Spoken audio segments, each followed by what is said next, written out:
Boyo Kabino Moko. Sylvie Bongo. Pardon, Zelana Bandel. Sylvie Bongo. Maman livre peut-être Kokoki Olobake. Ex première dame de Congo. Eh. Elle m'a sous-souboté maman lam et maman Mabe. Maman livre, s'il te plaît. Sylvie Bongo, s'il te plaît. Basio Bayoki Samasonité Nelo.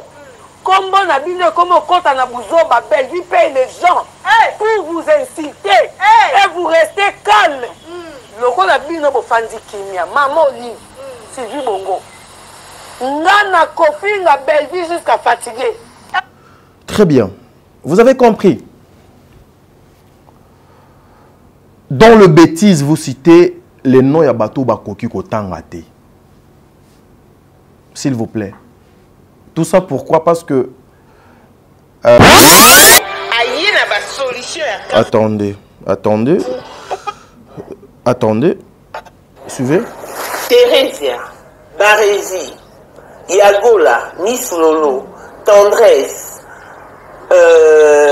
Bolokoko, Sam l'artiste, ma plainte na bino est activée. Écoutez, hein. Parce que Bellevue a porté plainte. Au moni lelo Yagola, azo riska ki makala, a riska ki déjà pour administrer ki libanda, azo mutuka ya makala. Tu éviter tipo kwa ndenge eleka. C'est Kendaki déjà. Thérèse a Kendaki pour se présenter, Kendaki avocat. Babo ya avocat ba bazo exiger présence physique na. Makambo ba denganga na parquet tribunal ya Kalamu. Écoutez, jeudi le 22 février, na benga oncle des abaku na ebisi. Atuninga ba plainte dans la komba banani na tangeli. Écoutez très bien ça. Yo moni Belgique fala qui sorti médiatique pour nous bénir la vraie famille Bota Matoi. Bolanda, message à Belgique bien pour comprendre que Alobaki tout est sous contrôle, tout est contrôlé. Non, tout est sous contrôle. Autant vous Belgique non vous n'avez dit c'est moyen de kanga exaté. Écoutez s'il vous plaît, écoutez. Parce que dans la famille Bota Bofinga.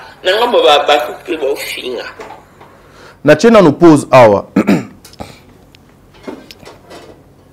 Vous savez, Moko, il y a des personnes qui jouent avec la justice de mon pays. Il y a des personnes au bazo qui véhiculent un message à ma B pour la justice Mboka Congo. Il y a des personnes comme ça. Vous pouvez commencer avec maman Aziza, si possible, parce qu'elle est déjà prête. Comprenez? Il y a des personnes qui jouent comme ça avec la justice de mon pays. Vous avez compris? Bamitangeli déjà bateau. O bango moko bayebi ke bateau yo bazali ba danger public. Bamitangeli bateau. O bango moko parce que bayebi ke bateau yo bazali na kati ya ba diffamation. Bamitangeli bango moko bateau. O bayebi ke bateau na face à la justice congolaise bakokoka ko sala et l'autre côté. Mais ce qui est grave, là où moi je trouve, moi niveau trop bas, il y a bandeko yo ba entouraka mère, ba lobelaka maman si là.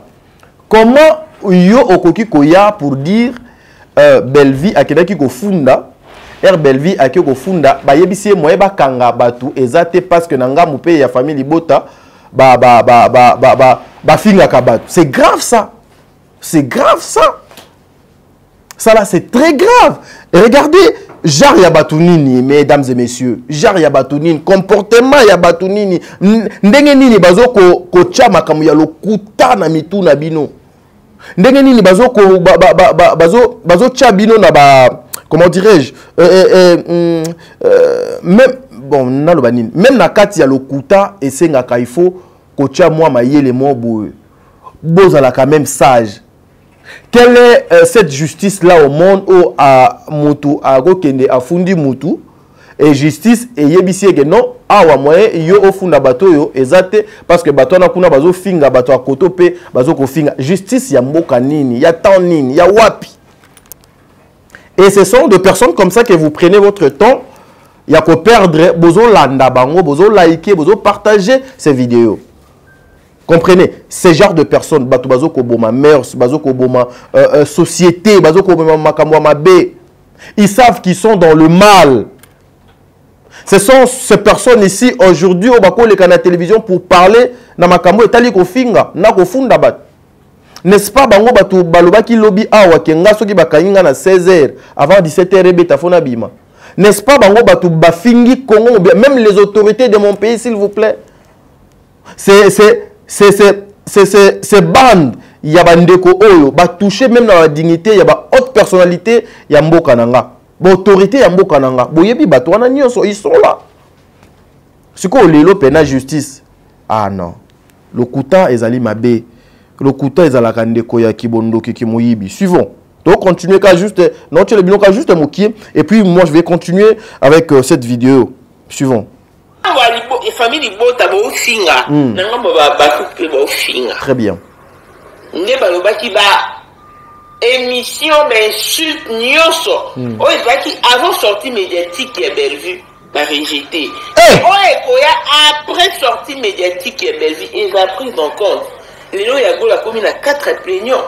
Marie-Jeanne Boulolé, Modero, na Bijou la Reine. Aïe. La pause awa. Je vais continuer avec ça après. Oyebi, mes frères, ma sœur nanga, bandeko nanga ba congolais. Jusqu'à quand on va continuer au Tchabino à genoux? Jusqu'à quand vous allez continuer à mettre les gens à genoux dans le Kuta? Est-ce que vous comprenez? Est-ce que boyebi dans nos grandeurs, il y a justice? Comment ça fonctionne? Aujourd'hui, la justice, c'est que Moutoua Fundi a le bino moyen de tenir compte, il y a ma finga oyo ya liboso ezalité. Juste de tenir compte, il y a ma finga oyo ekoya na sima après sortie médiatique, il y a Madame Bellevue.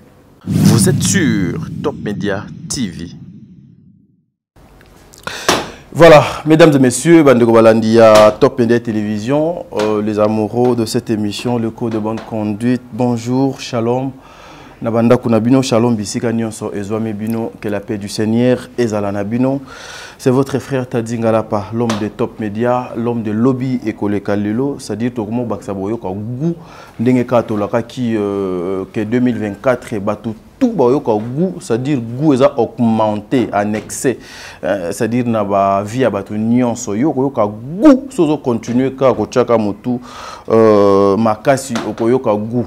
Donc Nzambe azala na bino ce matin tadingala panaye lisusu na lombango na banda kuna bino une façon ya osala bino cette petite vidéo pour na koyebisa bino ete bandeko balandi nyonso ya émission au le code de bonne conduite chez Bellevue Télévision.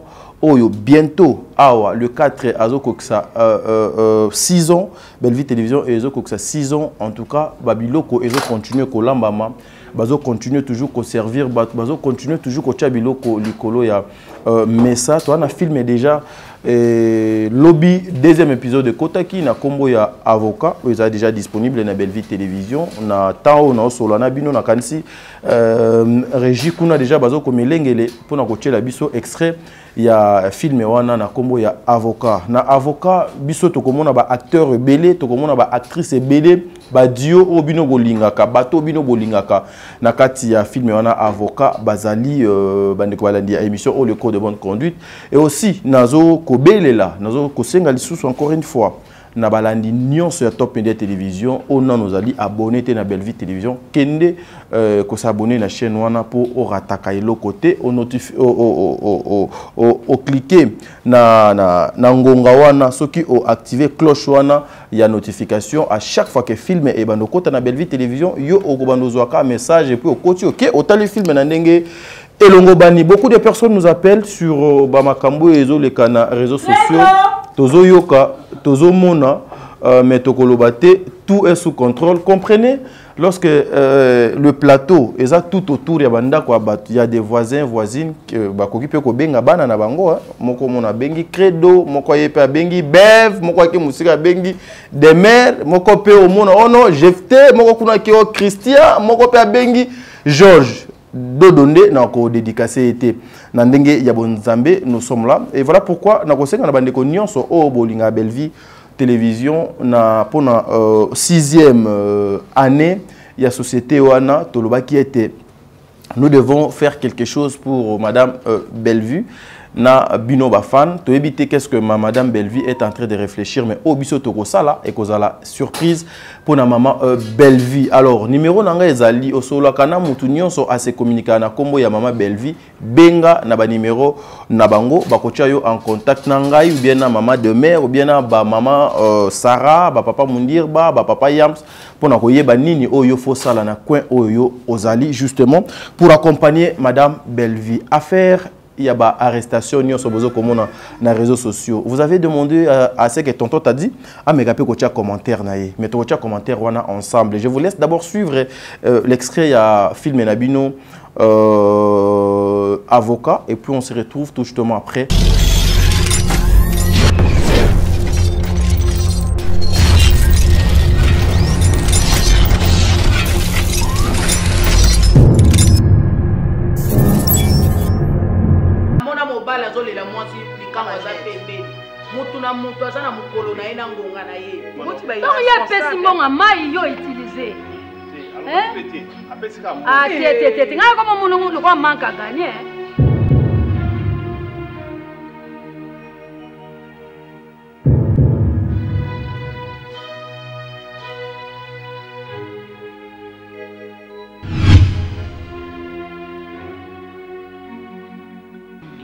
soki lelo sengi divorce leki na ngai naza yaya nazo mona na musika yo ta lelo menga na mona musika makambo zoya ayeli oka bolingo ayeli oka sentiment ayeli oka posa nzoto eloko ya yena ngo yango nalingi to divorcer problème ezo déranger nga yango wana. Combien? Mais on a pas relation, on a pas relation. Quelle lamba ba relation? Y'a na ba relation to tia na nzungu to lamba ba. Mais kobi misabiso ba imbécile pas batouté. Non mais tu n'as question bien. Tambo kabwa. Bato ba ozamaeli ba otuna biso. Ba weleli nini? To bima ba so ba tolo bani. Ba ko asili sa classe atangi ma classe nyonso. Kolo ba kaka tezela ka ki avocat ngolo kwa zo salo ba marché ya kate. Akoko samu susu te.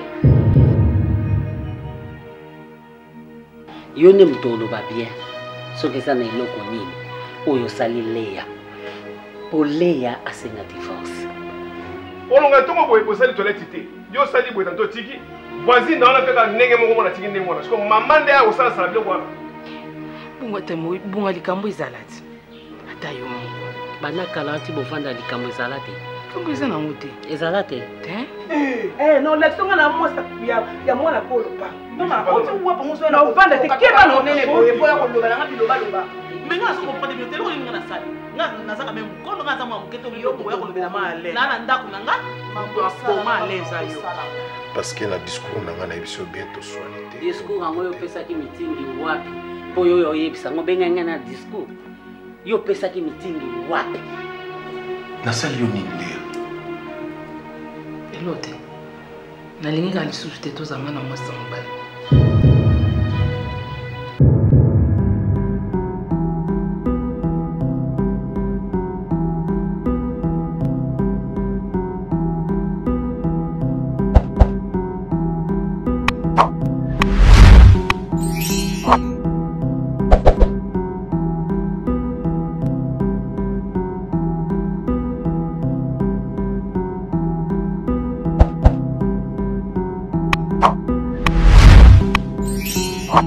Merci beaucoup Christian. C'est-à-dire goût. Film est disponible. Déjà il y a la participation, il y a artiste Aminene, lokola Maman Nabiso Kalunga, Oyo Azali Moko ya icône ya théâtre à Congo. Ezali na participation, il y a papa Tirbo Oyo comment mon mesano na Bellevue télévision, ezali na participation, il y a bana Nabino Bolinga mingi lokola Badada. Na moni pe ba ndeko misusu bazana ba bijou la reine namoni ba ndeko ebele ba Marie-Jeanne Bololé ba Aziza donc ba maman Léa Ndaya oyo azali jusqu'au jour d'aujourd'hui na mboka ya Macron kuna azoko lekisa ba séjourné qui tok on a ndenge elongo bani bandeko balandi ya émission au le code de bonne conduite ba acteur nyonso ba actrice nyonso bino bolingaka bazali na kati ya projet o na kati ya film oyo mate ezali ebele na kati ya film prenez vraiment le temps d'aller suivre ça prenez le temps ya ko savourer yango ce que vous avez vraiment un congolais so za vraiment congolais so ko zali muto yo olingaka musala théâtre so zali mutu oyo olingaka Belleville zwa lien wana partager yango like yango et ko zala quelque chose de bien ezali moko ya ba façon oyo koki ko accompagner ton artiste ta sœur oyo zali Belleville Kandi la patronne abisike ezwamiye na pesiye mbote. Ici je veux répondre na ba question ebele bandeko ebele batuni ngai. Belleville a fundi batu. Belleville Ekiti Mati. Ba live salemi na ba ndenge nyonso, na ba façon nyonso, na ba coin nyonso. Belleville a frappé. Mes frères et sœurs, mais je vais vous dire un truc. Vous savez, tolingaka biloko na contraire na yangote. Ezala amabe. Et je vais vous signifier quelque chose aussi. Belleville n'est pas une femme facile. Ndenge papa Modero pa utaki koloba. Belleville est une femme oyo azali entourée par ba conseiller ya malamu. Belleville azali na bureau ya malamu. Aseke na yebi cette femme jusque là on a koki ko répondre parce que bozoze la penga na répondre mais je vais répondre à la fin de cette émission ce qui est ali vrai ou faux. Belleville a fundi bat nasuka ya émission on a oluka moyen na répondre bino mais botika ngana na keni na moi ba explication ya makambo ebele et aussi et kozala conseil pour na bandeko auto sala na bango musala moko ya lisangu. Vous savez aujourd'hui batu bazokutana na ba problème ebele parce que bango moko batu balingi ba problème. Beaucoup de personnes pensent que la télé est comme un tribunal, la télé est comme un bisika oyo bakoki kolakisa éducation na bango mabe. Beaucoup de personnes pensent que ceux qui oleki na télévision au sali ba diffamation, tozali na poubelle, ndenge batu ebele balobaka ke le Congo est comme une poubelle, il y a la justice ezali te, moto ako inquiéter, moto azali te, ko sala makambo o nyonso yo lingi na temps oyo olingi. Ce n'est pas ça. Aujourd'hui, batu ebele bazo kolela. Aujourd'hui, batu ebele bakomi kobanga. Aujourd'hui, batu ebele bakomi komi tuna ba question. Qui sera la prochaine personne sur la liste? Batu ebele bakomi komi tuna ba question ebele. Batu ebele déjà bakomi komi pesa bango moko ba liste ya bango. Ba liste o bango bazo komi pesa déjà tel que ndenge na utaki olanda live. Ka ya moko ya bandeko na biso oyo bazali ba anti-valeur ba bomi ya théâtre ba o ba inaka théâtre les gens o nyonso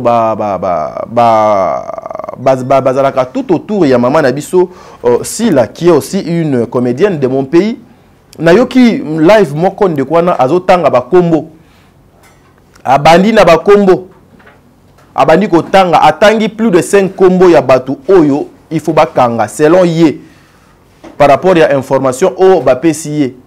Mais je vais vous dire, l'information n'y a sauté, bateau, memelabino na télévision des akaya solo. Et ça, bamakamwa lokuta.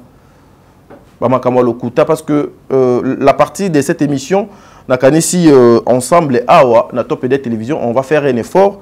Ceux qui te zui en gote, to koluka moyen to tche la bino ngo même ata na émission oyo ezokoya ndekwana mwasi azokolobanini zela na lukango rapidement ndenge ka tozo sur la pona tchango pour moi j'aime bien na sala commentaire na makambo oyo bino boko zala vraiment convaincu na o nazo koloba nazo tche la bino yango po boyoka makambo ye azokoloba alobi nini suivons.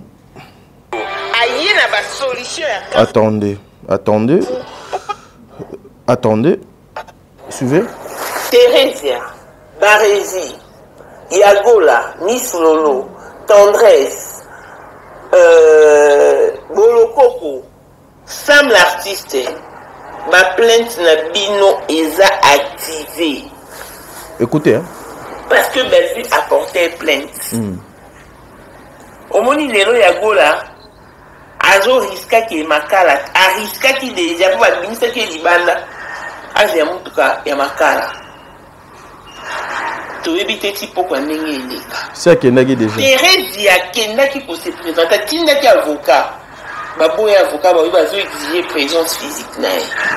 Makambo va dégager na parquet tribunal ya Kalamu. Écoutez, jeudi le 22 février, na tenga oncle des abakou na ici.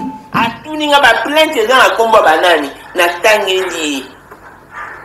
Écoutez très bien ça.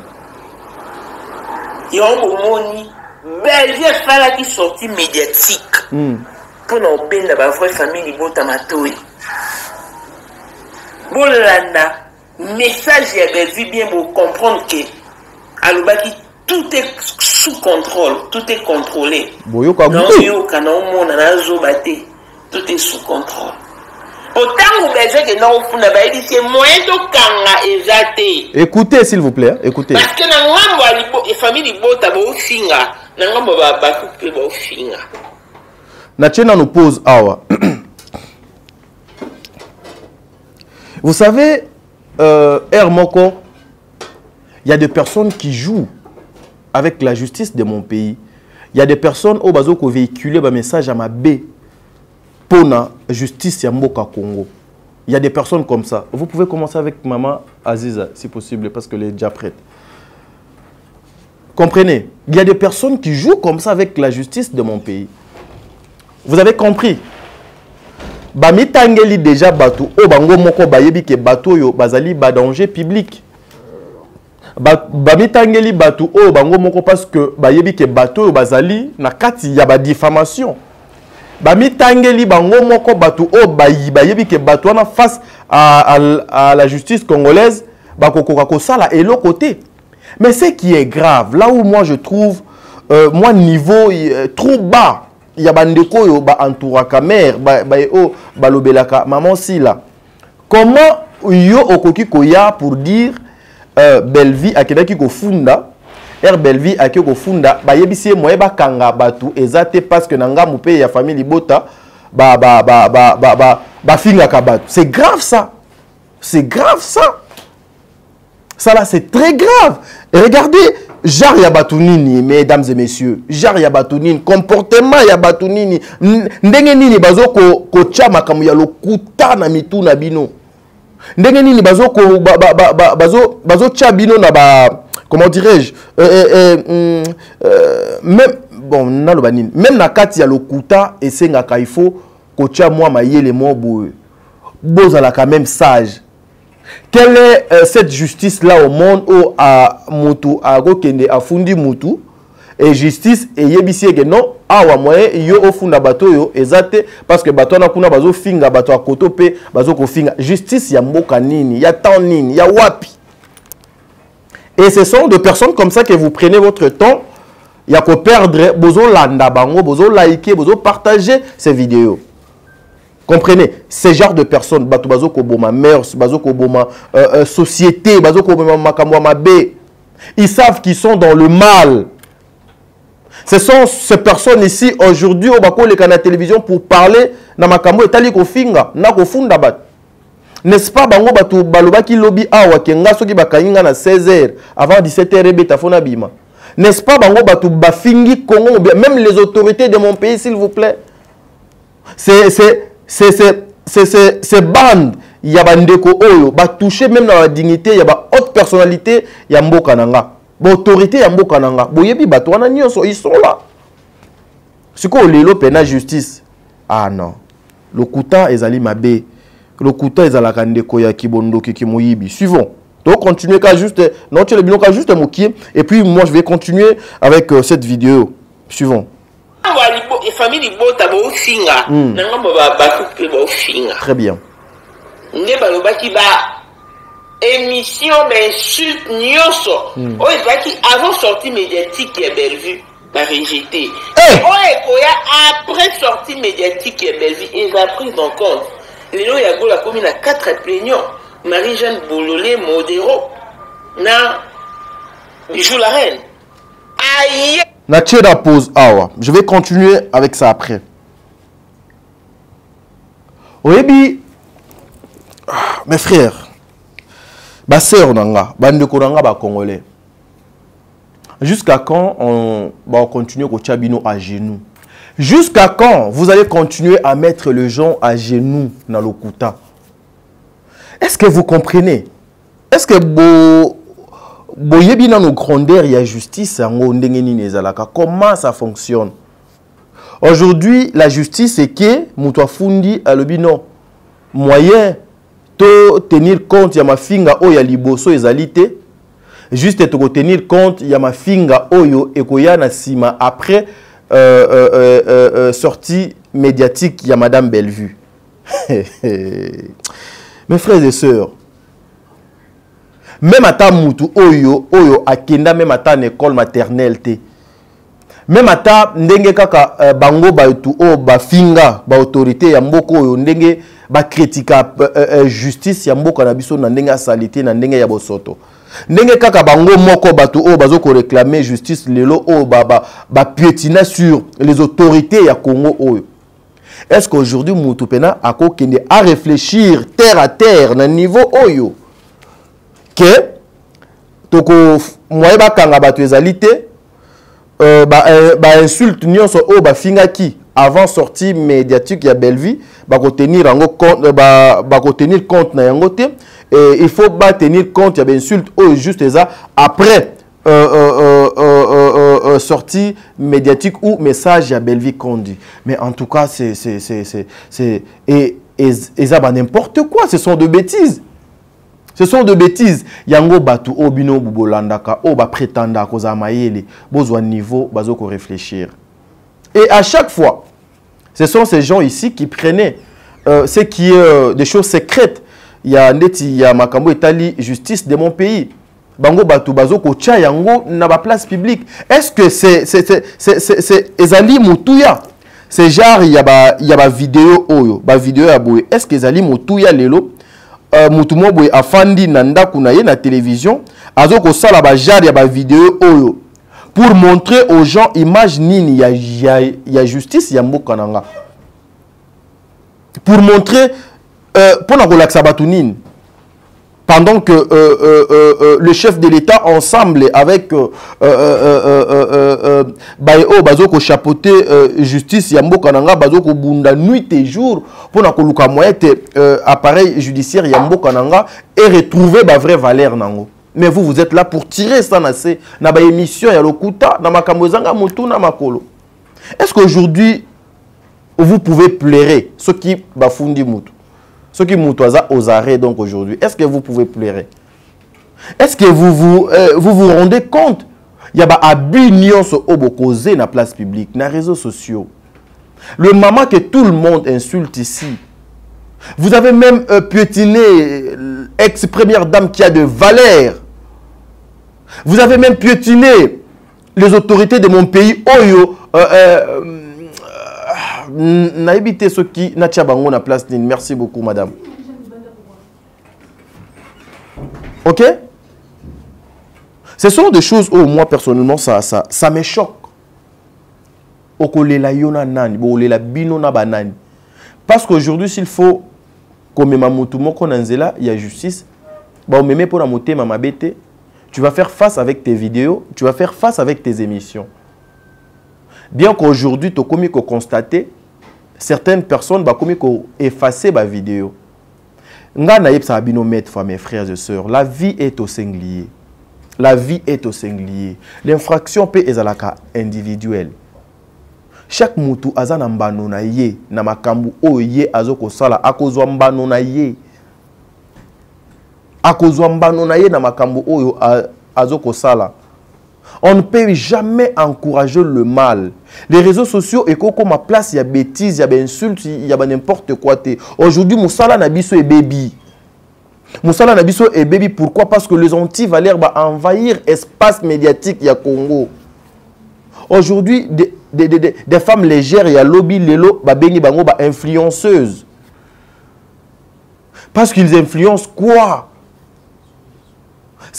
Moi, ce qui me fait très mal, c'est lorsque je nazo landa YouTube et puis nazo mona comment le maman bazo toucher na bilamba ba maman na ba personnalité ya ba maman. Et ça la ka goût ceux qui bazo finga belle vie, c'est normal. Moi na mboa, moi na ngulu. Et ça la ka goût. Et ça la bien. Batu bazo melana mafuta. Tu vas nzambe na ngai ba boma ye na kufinga. Kaka. Mwana mbwa. Or kufinga moko te na mokili de salaka plaisir. Les gens oublient que l'injure publique est la infraction. Même ministère public a koki ko se saisir na yango azu yango lokola nini ko comment dirais-je, bon moi je suis pas fort na matière yango. Naza innocent pendant na makambo étalé justice parce que moi je fais les relations internationales au cause à la en tout cas je suis pas expert na makambo na yebi pendant de l'autre côté, mais au moins injure publique tout le monde sait qu'ils allient infraction. Combien des injures publiques au elekaka na betando ike? Est-ce que vous avez l'éthique et déontologie? Est-ce que vous respectez ça?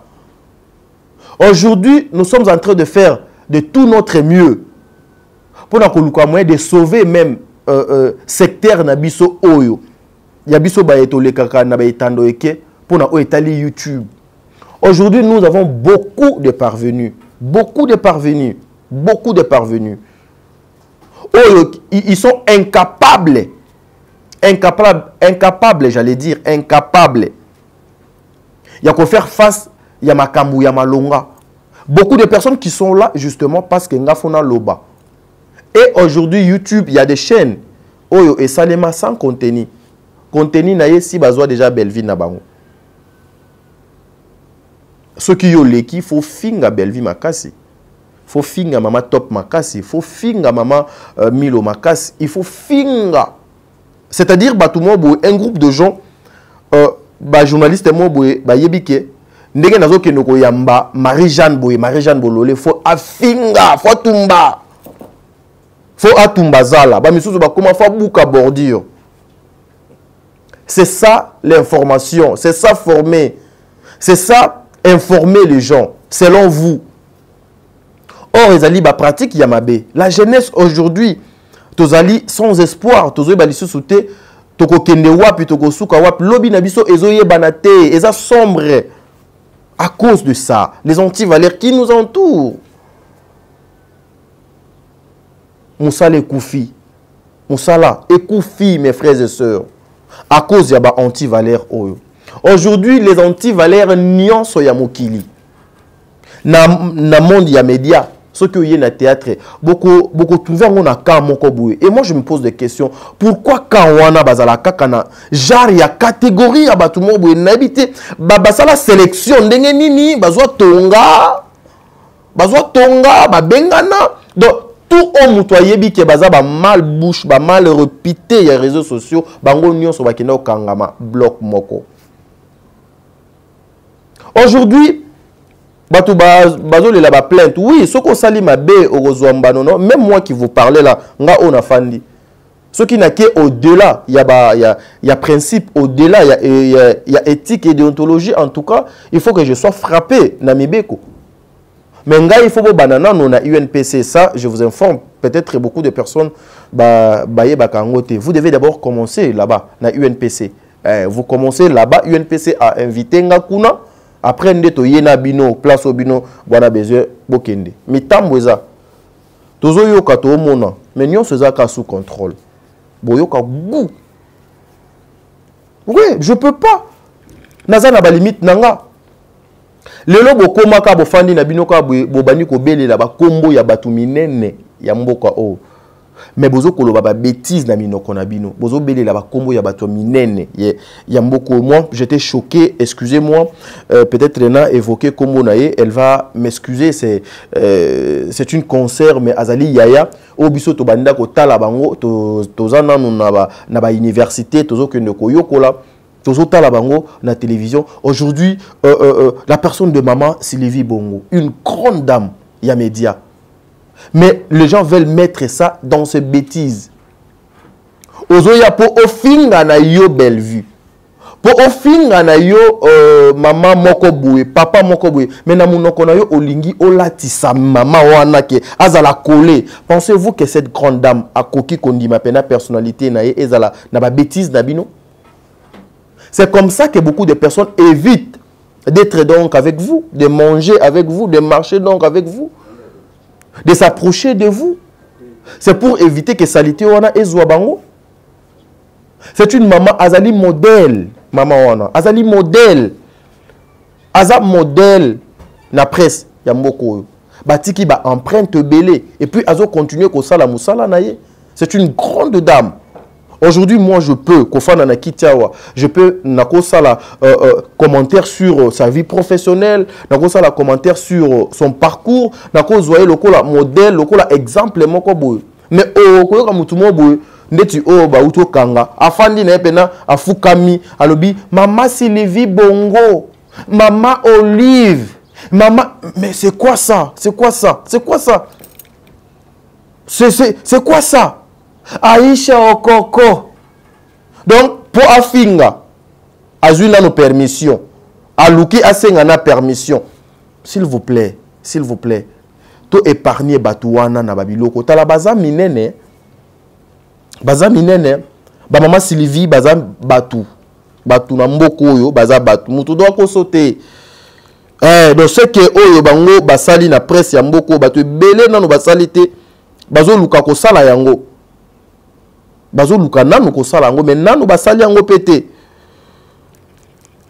Nanu basali yango pété. Mais boko zwa ba maman wana, boko tisi bango na bêtise mon boy. Pour que bino bozo sala makamu na bino bo luka lokola support parapluie et pas ya ba mère wana. Non. Aza yaya po na biso tout. Aza yaya po na biso tout. Aza maman po na biso tout. Oui. Ce que vous faites avec le zin, vous êtes capable aussi, Yakosa Lango, avec les autres. Parce que le jeûner, mes frères, non. Arrêtez. Arrêtez, Yakoba Tamanasima, Yaba Kombo, Yaba Maman Oyo, Batu Belé, Bazo ko respecter, Bazo honorer pour vos bêtises. Arrêtez, s'il vous plaît. Arrêtez. Arrêtez. Arrêtez. Arrêtez. Aujourd'hui, moi, Ezo Salanga, motema pasi. Na ba rumeur nyonso Ezo ko tambola na place publique. Concurrence à la loyale, ça va vous aider. Nga, quand je parle de choses, je viens toujours avec des preuves. Parce que nalinga kozala na ba preuve tangible oyo eko sunganga même ata lobby. Même si je serai interpellé, invité, je viendrai pour répondre à l'invitation, mais nous allons munir na ba preuve nanga. Pour yango et sambelelanga. Suivons. Boyo kabino moko. Sylvie Bongo. Pardon, Zelana Bandel. Sylvie Bongo. Maman Olive n'a peut-être Kokokyo Lobake. Ex première dame de Congo. Eh. Elle m'a sous-souboté maman lam et maman mabe. Maman Olive, s'il te plaît. Sylvie Bongo, s'il te plaît. Basio bayo qui sa maçonnité nelo. Comment on a bien comment on compte à Bouzo, belle vie paye les gens pour vous inciter et vous restez calme. Le qu'on a bien nos fandi kimia, maman Olive, Sylvie Bongo. Nana Kofi la belle vie jusqu'à fatiguer. Très bien. Vous avez compris. Dans le bêtise, vous citez les noms ya bateau bakoki kotangate. S'il vous plaît. Tout ça pourquoi? Parce que peut-être lobby pour ça qui peut mener à maman. Tout ça pourquoi? Parce que leader Nabino Sila a traîné à maman. Tout ça pourquoi? Parce que leader Nabino Sila azalakana ba maman Sylvie ndeba komi baninga ndeba komi ramoko. S'il vous plaît, le respect. Pourquoi le respect au bino bopé saka madame Sila bokoki kopé sango na ba comédien oignon sauté bokoki kopé sango pe na maman Olive te. Nous apprenons, il paraît, même lobby n'a parqué, il paraît. Les rumeurs, je confirme pas, il paraît. Cette question a été posée. Et puis La dame a répondu, il paraît que bafinga ki maman Olive yango penga na yaki ko finga. Est-ce que vous il y a quelqu'un au akobim sapena vidéo mo ya maman Olive bato a Belleville bazo finga maman Olive ezate etika la pe kozala te biso to efasa ka vidéo te to longola ka vidéo te to modifier ka pe vidéo te. Toutes nos vidéos sont disponibles dans les réseaux sociaux. Aucune vidéo. Et pour venir ko sala ba bêtise na bino bozu ba kombo ya ba grande dame donc na yebite nga pona sala ngo na yoka munoko kilo boye ko tia yango et comme lokola support na bino non, vous devez arrêter. Même ça maman place aza à cause de la fière, même madame Sylvie Bongo place aza à cause de la fière na yango. Je n'ai jamais entendu ou bien écouter ou collègue nanzela mo bomutumo pena azo finga maman Sylvie Bongo. Non non na yoka ngote. Je sais pas si cette vidéo est ça et kobimana ngo na place publique. Nana yoka te. Balobaka kaka. Bandeko nyonso balobaka. Mais ce qui ont preuve à cause de la attend la preuve mon côté. Pourquoi? Parce qu'ils savent qu'il y a la communauté Oyo, balinga bêtise, balinga n'importe quoi. Ils sont dans le bêtise, bazo vimba na se ya bêtise, na se ya n'importe quoi et c'est ngona bango ezaka n'importe quoi. Alors toi qui ne colla tsakape n'importe quoi, pe ba n'importe quoi pour nyonso les kaka na n'importe quoi. Non mais c'est pas jusque là, mes frères et sœurs. C'est grave. Alors nous devons respecter ba maman Oyo. Nous devons respecter ba maman Oyo, nous devons respecter bango. Jusque-là, aucune personne à l'accès à preuve au Belleville a foutu mbongo. Tcha tcha. Zwambongo, kende ko finga mutu. Preuve moko ezalakate jusque-là. Zwambongo, kende ko finga mutu. Kende ko loba boyena mutu. Jusque-là, nano etikala komona na te. Mais vous passez toujours à la télé pour confirmer. Yango omoni beaucoup de personnes babiso balinga abisote. Pourquoi? Parce que nous, lorsque nous passons à la télé, nous venons pour réveiller les gens qui dormaient. Namakamu ezali yamabe. Ce n'est pas bien, mes frères et sœurs. Regardez Oyo et déclencha qui makambo nyonso. Na ba rumeur o ezo koleka na place publique na réseaux sociaux. Ba rumeur, moi je dis le rumeur, bien sûr. Nous apprenons que moi na ya papa na biso dadi. Les jours de son émission, il paraît, nous avons précisé bien que c'est une rumeur. Je confirme rien ici, mais c'est une rumeur. Il paraît les jours à Kenda qui ça l'émission, elle était accompagnée par 2 femmes. Accompagnée par 2 femmes, s'il vous plaît. Moko une femme de médias, moko une femme comédienne. Ou ici, je suis jusque-là, na ebité ba komo na bango eza banane. Le coup la pesa rumeur to vivre kaka na se ya rumeur to yebite. Eza ba rumeur. Rumeur wana o ezoko tambola. E ko bebisa image banane. Ya ba comédien te, ya ba journaliste te. Intérêt nango ezalaki nini pona ko bénéficier nini? Est-ce que aujourd'hui bozui oyo bozalaki nango besoin kozwa? Bozo komi boma bino na bino. Moi personnellement, et ça l'a passé. Personnellement, moi ça me choque. Et ce sont des jeunes qu'on utilise. Ce sont des personnes qui vont venir et ça n'a pas besoin utiliser. Maman, papa, bozo limiter ba vie na bino. Bozo ko limiter ba vie na bino. Bozo ko limiter ba vie na bino. Vous devez faire très attention. Tout ça la kaka na ba intention ya ko nuire ba touté. Eza mabe. L'intention de nuire eza mabe. On sont apposé ba acte aux alliés défendus na code pénal ya Congo à ko subir rigueur ya loi, c'est tout à fait normal. Aujourd'hui, moi je veux vous demander, vous les journalistes Abakouk, votre collègue associé Nabino a été interpellé par la justice de mon pays. Quel est le journaliste qui est arrivé là-bas même pour saluer collègue Naye? A salué ka collègue Naye, APC même ata mbote concert Nabiso. Collègue Nabiso comédienne, bakangi ye awa nani yango toyebisa bino minoko na bino ezala na ba télé na ba place esengeli bokota te na lobaka mettre fois awa ligorodo bayeba mulai na yeso akufi mais so azotambola boye okoko mesurer mulai ya ligorodo te boza limité barole na bino eza ya ba mapapa mokolo a fête bakoluka sapatu.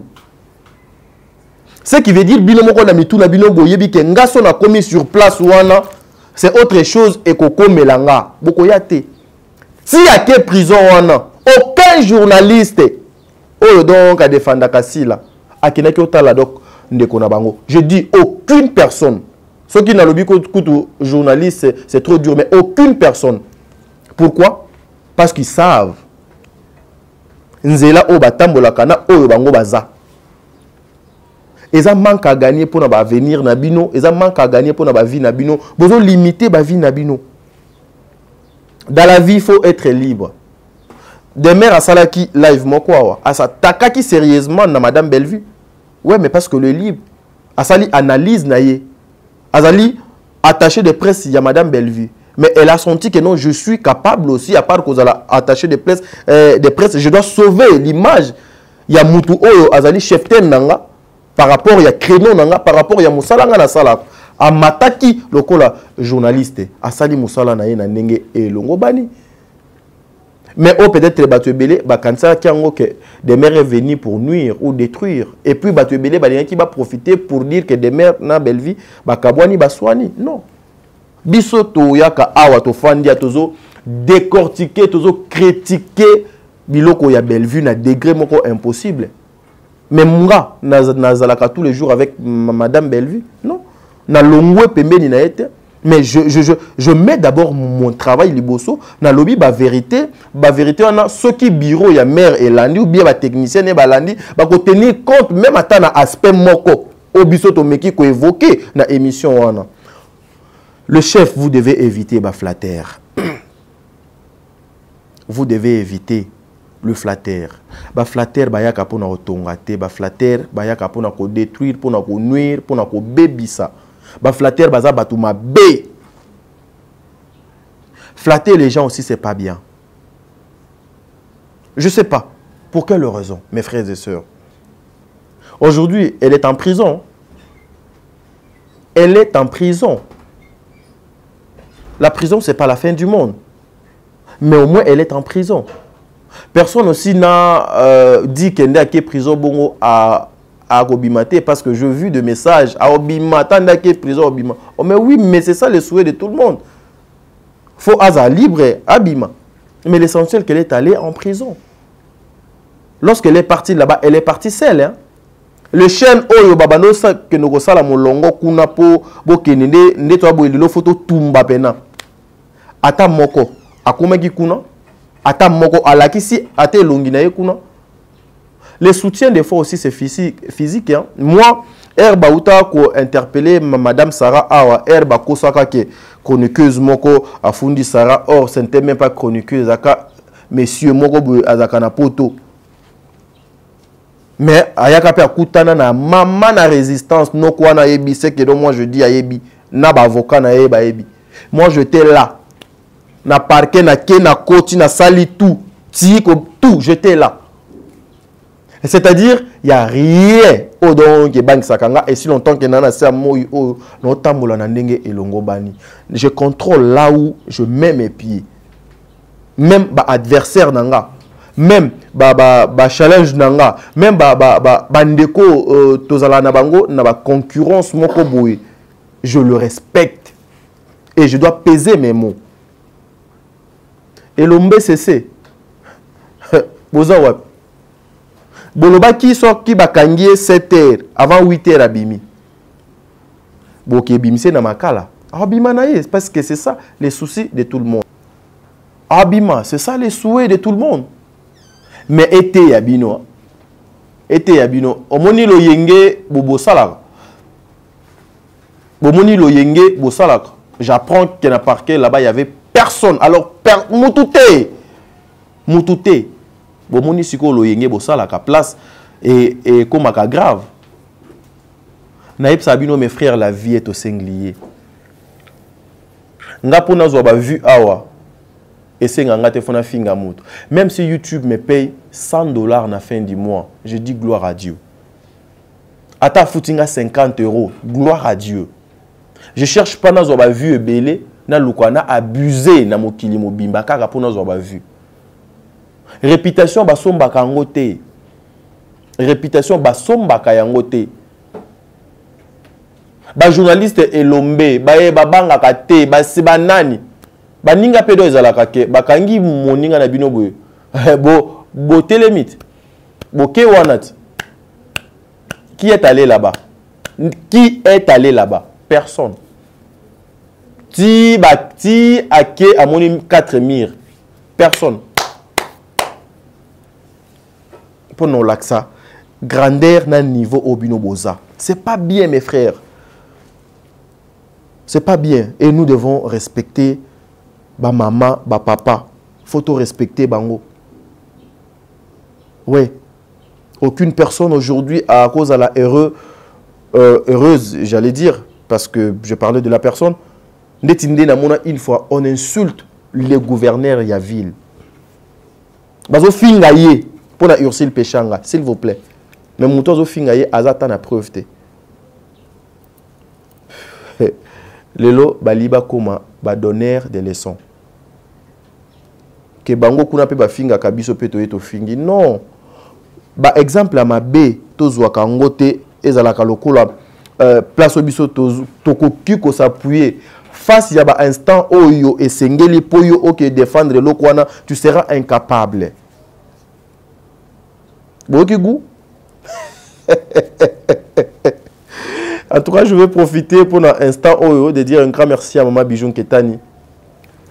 Bon, on a papa Jean-Pascal Leka, un grand merci à maman Déborah Lubanda, qui est la mère à Calgary, un grand merci à maman Zozo, la femme de papa Noé Mavakala Nzinga, un grand merci aussi à maman Marie Tabor, à sincère condoléances à la famille Mobimba, un grand merci à maman Émilie Setimaïnga, un grand merci à toi mon amour de sœur Katez, un grand merci à toi Katez, big dédicace à ma nièce, un grand merci à Aurélie Mafouka Yaba Aurélie, anniversaire et à maman Bellevie Télévision, 6e anniversaire nae eza les 4. Aurélie Mafouka, président bébé, maman Nathalie Nana Moussibou, Angelos Karouane, Katez. Jusque là téléphone nanga nando que sonné té. Bino boza ba vrai. Vrai. Jusque là téléphone nano et sonné té. Maman Yvette Mbangu. Maman Annie déjà téléphone est sonné. Maman Annie téléphone est sonné. Maman Annie téléphone est sonné. Vanny aussi le téléphone est sonné. Groupe News sur TikTok. J'attends vos appels comme on avait parlé. Famille Bota TikTok comme on avait parlé hier. Namoni mignon. Nazo zelakande to solaki. Namoni bébé noir. Namoni rachoucœur. Namoni UEDM. Namoni Win. C'est Win hein. Ouais. So na prononcé en bien té. Namoni Nad. Namoni Plamedi, namoni Stéphie ou Stéphane, namoni boza tellement ébélé yango na yebsa kibino bosunga ngana zwaka ba komo na bino. Namoni Lydia aussi, ouais voilà. Namoni Lydia, namoni Rachel, namoni boza tellement ébélé. Je vous avais dit de m'écrire vos noms. Pendant le moyen dédicace à Bino de fois boza tellement ébélé tout ça la grande tout cela qui un grand merci aussi na maman Diasonama un grand merci à vous, un grand merci na maman Madeleine Aketa Fatou do Kanti Makia Lakumba Vicky Moussa boza ébélé ba téléphone nanga nane sonné nana moni ba notification na binoté pour na Italie 6e anniversaire ya Bellevie Télévision. Elle s'appelle Bertin Condé, l'infirmier clinicien depuis Montréal na Canada. Le millionnaire andima ko fana na babola lokola batadinga lapa. Bertin Condé Golo Makila na yokabino na sentir bino et cause à quelque chose de bien. Voilà, pour conclure cette émission, on a web Sabino jusque là, Madame Bellevie Fundi naye ata mutu mokote. Yango bo banaki ozela boyokat afundi ata mutu mokote. Ata linzaka na fundi na été. Tout le monde qui insultait cette dame, aza sans esprit, aza boé, bino bae bozali esprit ya minene, ba grand en esprit, poser des actes na grandeur, ya ki grandeur o bino boza nango, botika ko sera baissé, botika ko bambana vraiment nassé. Biso, to saka musala, l'essentiel sur le travail. Famille Bota, focus boulot, restons professionnels et cause à quelque chose de bien. Mais les jeunes étaient à bino. Bozalaka ba marche piété, ba escalier était haut et zo servir ba tout le monde ba comme à niveau mon herbe comme à niveau na ba pesi bino mo Congo. Destin na biso eza na maboko na biso. Et biso tona pouvoir wana. La bouche ici, malobo tozo loba. Eko sauver nga, eko détruire nga. Oyo ka lobe ko le kalelo. Merci beaucoup.